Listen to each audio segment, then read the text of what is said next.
So I'm going to explain how you can go about investing ethically or sustainably in line with your views, plus some of the best free tools to help you find funds or companies that you might want to invest in.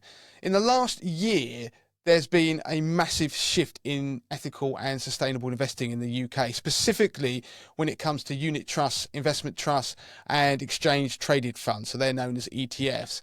Now, a lot of investors want their money to do good, not just to make them profit. So that's why they'll start to think about where they place their money if it's doing good. And that's where we get to ethical investing or sustainable investing. But recently, there's been a massive change in how ethical investments are categorized and promoted. So if you've previously looked for ethical options, you might have noticed things do seem a little bit different when you look at them now. And that's due to the Financial Conduct Authority, the FCA. They actually had a new sustainability disclosure requirement known as SDR. Now, this framework was designed to bring a much needed transparency and combat what was called greenwashing, where funds were making misleading sustainability claims.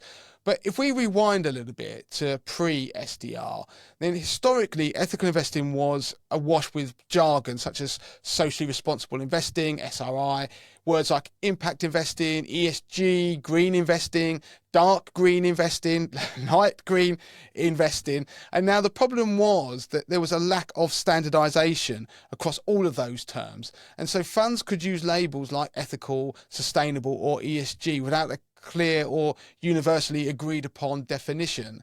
This ambiguity made it incredibly difficult for investors to compare funds or verify if their claims were genuine, which is where the phrase greenwashing came in. So this flaw is precisely why the FCA decided to step in. So the FCA's Sustainability Disclosure Requirements, or SDR, came into effect on the 31st of May 2024.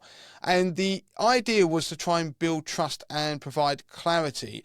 And it was deemed a bit of a game changer for how sustainable funds were marketed and evaluated in the UK. Now, it hasn't quite gone as they thought it would do, but there are two main pillars to the SDR. The first is an anti-greenwashing rule, which is mandatory for all FCA authorised firms.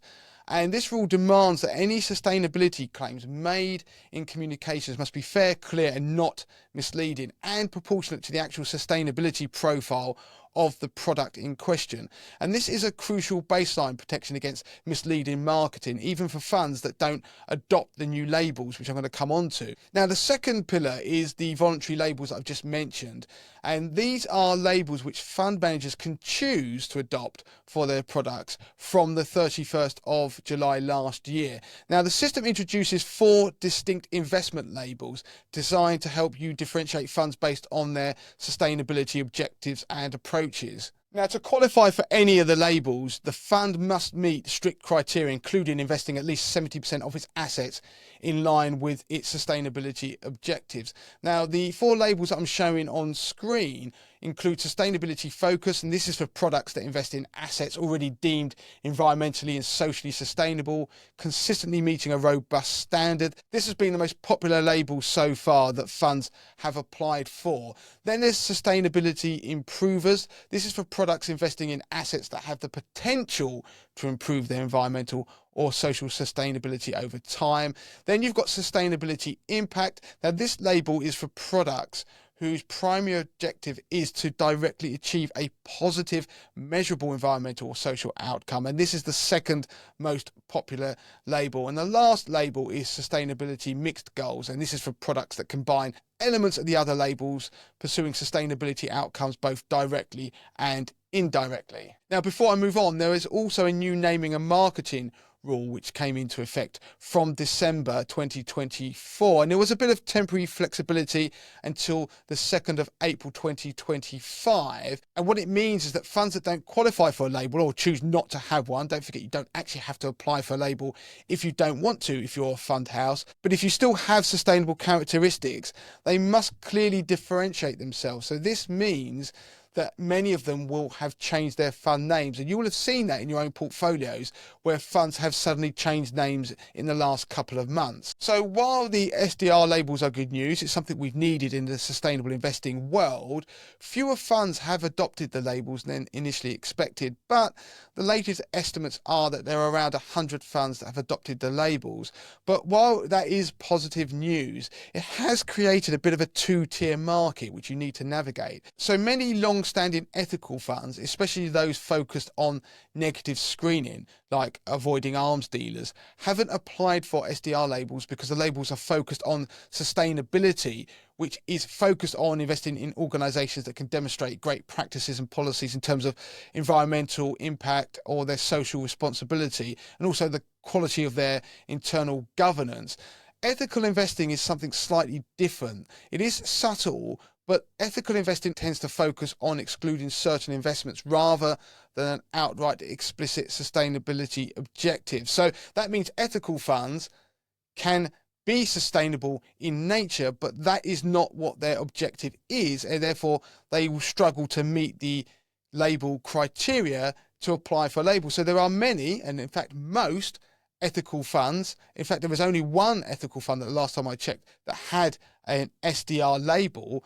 Most don't have an SDR label because of the way they are managed. Now, these funds have been around for decades, so it doesn't mean they're not a good choice. It's the difference between ethical investing and sustainable investing. One is a subset of the other. So what does that mean for you if you want to make ethical investment choices? Well, firstly, you need to define what your ethical stance is. That's not changed. So there's no single definition of what ethical means. And so you are having to make that choice yourself. And primarily, you're going to have to focus on looking at investments, fund fact sheets and their prospectuses to see if they meet your own criteria. That means there's probably going to be negative screening involved from your side, and you're going to have to find funds that maybe exclude certain sectors or companies, like I've already mentioned, arms dealers. So if you look at a fund fact sheet, you'll want to consider the underlying investments that the fund invests in. Now, that will require a bit of work, but fortunately, there is a way to find out the ESG rating of an individual company, which is useful if you want to invest in the individual stock directly,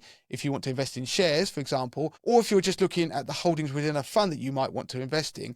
Then S&P Global have a really useful tool that gives ratings on a whole range of ethical criteria. There's a link to the tool in the notes, but as you can see on screen, you just simply enter the company in question, and then you can scroll down and see how the company compares against its peers within the same sector on a whole range of different ethical or ESG criteria. So that can be things like customer relations, supply chain management, sustainable raw materials, business ethics, climate strategy, occupational health and safety. So this is free to use and allows you to get very granular when it comes to making judgments on ethical and sustainable investment options. But let's assume instead that you want to focus just on sustainable investing and you want to use the official fund sustainability ratings, the SDR ratings, as a starting point for your research.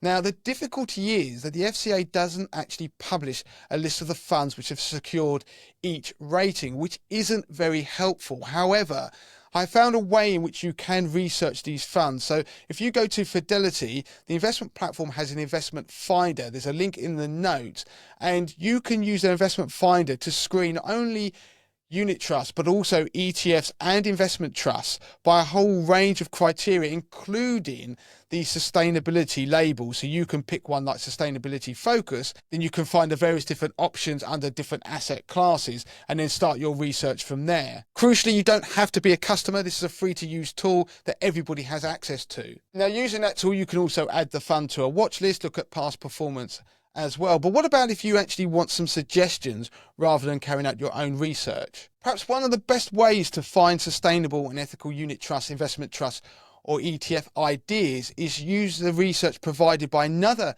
investment platform, namely Interactive Investor, which is also known as II.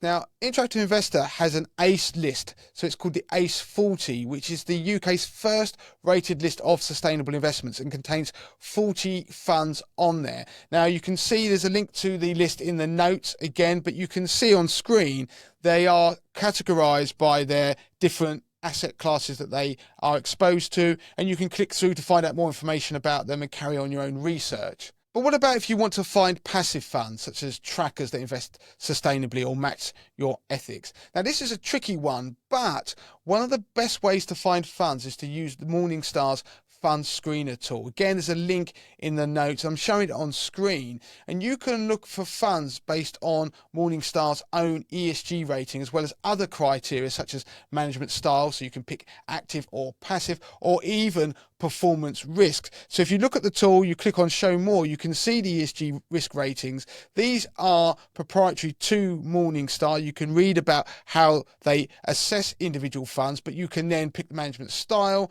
You could go for passive, for example, and then when you click on the funds, it will show you those funds with their Morningstar ESG rating, but also their Morningstar rating. And then you can look at all other things like fees, the risk that the portfolio has, as well as performance metrics. So having said all that, is it actually worth investing ethically in terms of performance? Well, that ultimately depends on what you invest in, but perhaps one way of giving some insight into that is looking at another possible option for people who want to have somebody manage their money for them. They don't want to pick the underlying funds. So there's a range of robo-advisors out there that actually offer normal standard portfolios as well as ethical options. Now I'm showing you on screen a full analysis we carry out on the best performing stocks and shares ISAs in the market. And if you scroll down, we have a table that looks at the performance of various portfolios from a range of robo-advisors, including Money Farm, Wealthify and Nutmeg. And we look at the 5-year annualized performance. We compare the equity exposure of each portfolio, so you can make sure you're comparing like with like. And we even break down the charges and the individual performance going back over the last 5 years. And in that way, you can see that often the ethical investments have performed as well, or in some cases outperformed their non-ethical counterparts. Now that very much depends on the underlying trends within markets, because some ethical investments might have more exposure to technology, for example, and therefore when tech stocks do well, then some ethical investments will do so as well by osmosis. There is a link in the notes. You can look at the full details of that at your own leisure. Now if you found that useful, please do make sure you hit that like button, but also subscribe to the channel.